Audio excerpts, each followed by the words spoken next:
As to the efforts that is being undertaken by the CIDG in particular and the PNP in general, we are continuously identifying the alleged members of Angels of Death, profiling of the alleged members, interview of victims' family, relatives, and witnesses relative to the crimes perpetrated by the alleged Angels of Death, thorough and discreet validation on the involvement of the alleged Angels of Death relative to the death of former KOGC members, coordination with other intelligence units, the local police, the AFP, counterparts, and other agencies for case build-up and possible operations if evidence warrants.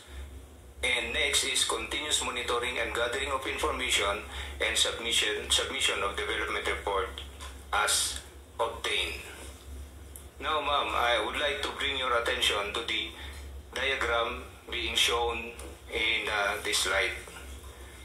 We would like to show you how is the flow of instruction being undertaken.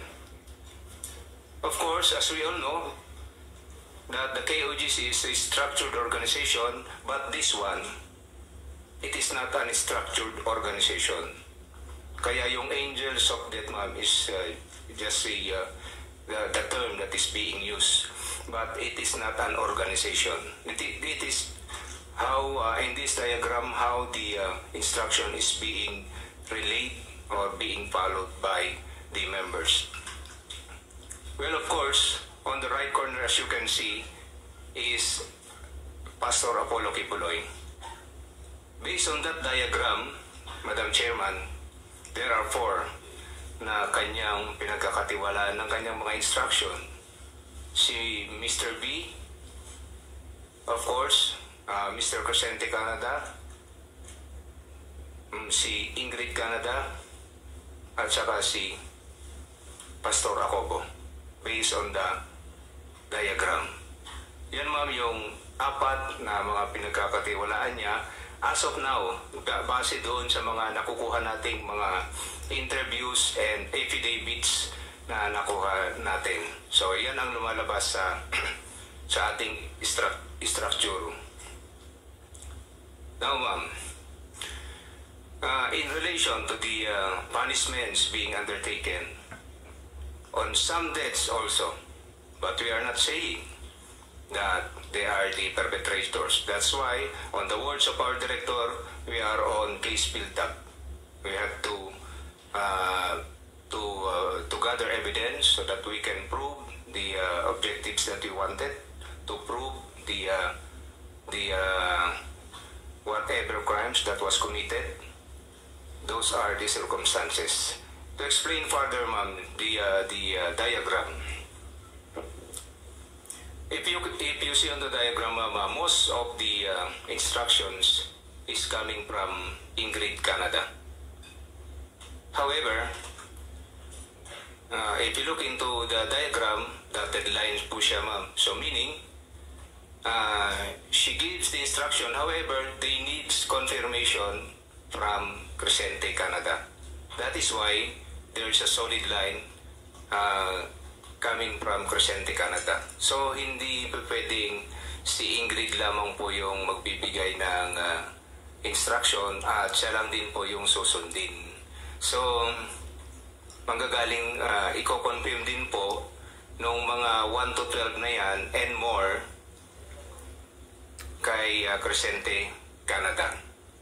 Yan po yung usually nangyayari. As what we are saying, ma'am, these are all taken, extracted from the accounts of our witnesses and taken from their affidavits.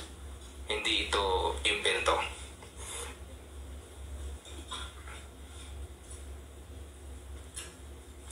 All others, ma'am, yung mga nandyan, ma'am, yung mga nakapula po dyan, ma'am, if you look into that. So, yan, ma'am, yung mga ongoing investigation po natin, yung mga tinakpan po natin na ABC, yan ay mga witnesses po natin, ma'am.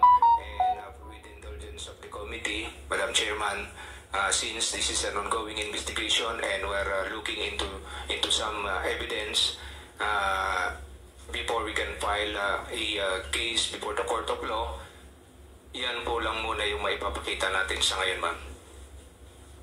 Maraming salamat para doon, Colonel Liquid. Thank you, ma'am. Just a couple of follow-up questions kung pwede na rin sagutin. Una po, sa tingin nyo ba tuloy-tuloy pa yung trafficking operations ng KOJC? General Torre. Based on our assessment, ma'am, yes. There's still a possibility, although obviously not on the same scale as when Kibuloy is still heading the operations. And with this kind of publicity that the good senator is doing, I believe that this will have a great impact in stopping this illegal activity, ma'am. Sana nga po, General. Salamat. At lastly, at this point in time, sino ang new leader? May impormasyon ba kayo kung sinong lumilitaw na bagong head pastor? As of the moment, ma'am, based on that link diagram, ma'am, you can see there on the upper right corner, Mr. Marlon Acobo. He has been doing the troll, ever since I was there. We were there, and I would like to clarify that among the informants that we had, that were covered in that link diagram are people that you actually heard a while ago, ma'am. So those people there are prominently, the people that we heard a while ago are prominently playing a role in that link diagram. Maraming salamat para doon, General Torre at Colonel Marantan at Colonel Liquid. So at this point, kung pwede ko nang tawagin yung isa sa mga victim survivors na magsasalita sa ating ngayong hapon, alias Miss Marie. Willing po ba kayo magbahagi ng karanasan mo?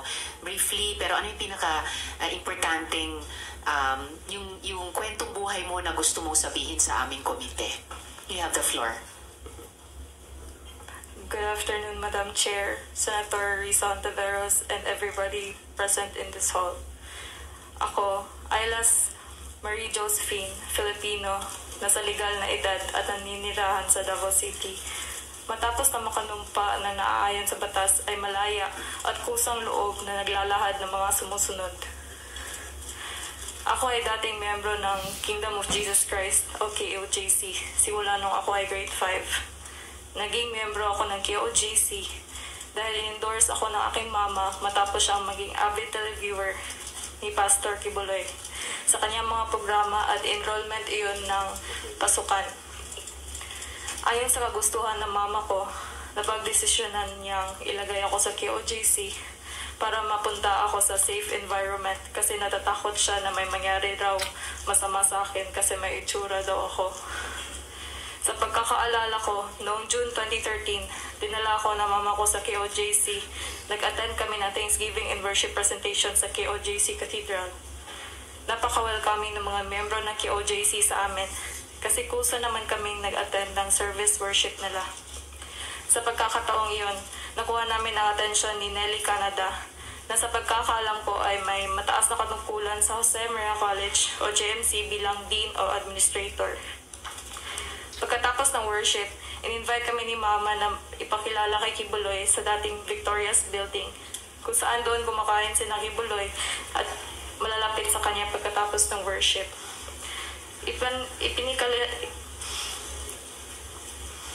Nelly Canada as meet pastor and endorse ako ni Mama kay Kibuloy. Habang kumakain sila Kibuloy, kasama mga pastorals sa isang malaking round table, nag-usap ng saglit ang mama ko at si Kibuloy. And Nelly Canada also let me meet Pastor Kibuloy. Sa aking pagkakaalala, 12 years old ako that time. Nasa grade 5 ako noon. Narinig ko si Kibuloy na sinabihan si Nelly Canada na patirahin ako sa dorm. Sa pagkakataong iyon, natuwa ko kasi sa isip ko magkakaroon ako ng freedom since medyo hindi naman kami in good terms ni Mama. Ipinakita sa amin ang mga kwarto doon sa dorm at maayos naman ang mga kalagayan nito. Kinabukasan, kasama si Nelly Canada, kinuha namin ang mga gamit ko sa bahay, sakay ng isang Innova ng KOJC. At simula noon, doon ako pinatira sa loob ng compound. Habang nasa loob ng KOJC, nakatira ako sa dorm kasama ng ibang mga miyembro. Sa pagkakaalala ko, nag-aaral ako ng grade 5 sa JMC habang binabayaran ng papa ko ang tuition ko, ngunit may discount bilang miyembro ng KOJC. Sa pang-araw-araw na pamumuhay doon, tinuruan kami na lahat ng gagawin namin ay nakabase sa schedule. Sa umaga, magigising kami para mag-devotional na alas 4 o alas 5. Pagkatapos ng devotional, gagawin namin ang mga assigned tasks o work job na tinatawag kagaya ng pagmamap ng sahig, pagwawalis, pagpunas ng mga furniture sa common area at paglinis ng kwarto. Isang house parent namin ang nag-a-assign ng work job.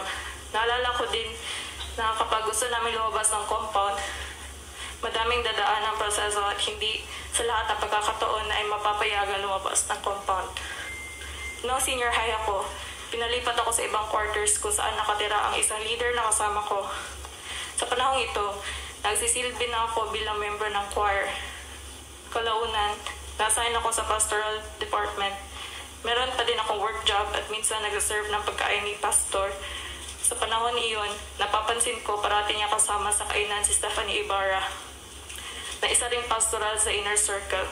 Sa pagkakaalam ko at alam din ng lahat na paborito ni Pastor si Stephanie Ibarra. Parati kasama ni Kibuloy si Stephanie kahit saan siya magpunta. Mga taong 2017, naimbitahan ako na kumain sa JMC lobby kasama si Kibuloy at ng iba pang mga inner pastoral. Nalaman ko kalaunan na kapag nakakasama ka na sa ganitong groupings ay malapit ka na mapagbilang sa inner pastoral. Naranasan ko ang ganitong routine ng mga ilang buwan. Pagkatapos ng mga ilang buwan, isang gabi, inibita ako ng isang inner pastoral na si Patricia. Sabi niya sa akin, Marie, pinapatawag ka ni Sir kasi sabay daw tayo maghilot, be presentable. Pagkatapos noon, nag-prepare ako, nagligo ako at inayos ko ang aking sarili. Sinamahan ako ni Patricia sa isang private theater ni Kibuloy. Pagdating ko doon, nakita ko si Jacqueline Roy at ibang inner pastoral na nag-aabang sa anumang iutos ni Kibuloy. Habang siya ay nakaupo sa kanyang recliner chair habang nanonood ng movie, pagdating namin doon, binulungan ako ni Patricia na pumwesto sa may kaliwang paa ni Kibuloy. Hinilot ni Patricia ang kanang paa habang ako ay nagsimula na maghilot sa kaliwang paa. Si Jacqueline Roy naman ang nagmamasahe sa balikat ni Kibuloy. At sa pagkakataong iyon, naramdaman ko na privilege ako kasi hindi lahat may